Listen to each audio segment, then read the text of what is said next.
Des insultes, c'est arrivé à Sébastien Taillefer, céréalier dans le Poitou. Il y a 3 ans, il pulvérise un fongicide sur sa parcelle. Une voiture s'arrête au bout du champ. Des individus l'interpellent. Je me suis fait traiter de tous les noms, incendiaire, pollueur, assassin, voilà. Après, comme je dis, j'ai passé dessus. Moi, ça m'a dérangé au départ. Mais après, comme je dis, je fais mon travail. L'insulte, c'est une des facettes de l'agribashing. Mais dénigrer un mode d'agriculture peut aussi prendre la forme de vandalisme sur le matériel d'irrigation par exemple. Dans la ligne de mire des services de l'État et de l'Observatoire de l'agribashing, les débordements des manifestations anti-bassines. L'enjeu, c'est de bien accepter qu'on puisse avoir un débat, avoir une communication, être contre, s'opposer, manifester même.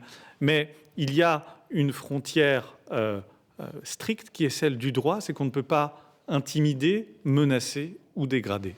Quand un agriculteur est victime d'actes, quels qu'ils soient, sur son exploitation, c'est pas gérable. On ne peut pas demander à un agriculteur de produire à manger et de l'autre côté qu'on vienne lui taper dessus. Dans la Vienne, depuis le début de l'année, les atteintes aux exploitations augmentent de 51% par rapport au premier semestre 2021 selon la préfecture. Des dégradations, des tags, mais surtout des vols de carburant. La Confédération paysanne, elle, refuse de participer à l'observatoire et critique son bilan. Au sein de ce qu'ils mettent dans l'agribashing, il y a plein de problématiques qu'il faut peut-être travailler les unes après les autres, mais de tout mettre ensemble, on ne peut pas gérer de la même façon le vol de carburant, le vol d'animaux et les problématiques autour d'un sujet politique qui sont les bassines par exemple. S'ils sont parfois victimes de dénigrement, les agriculteurs restent appréciés de la population.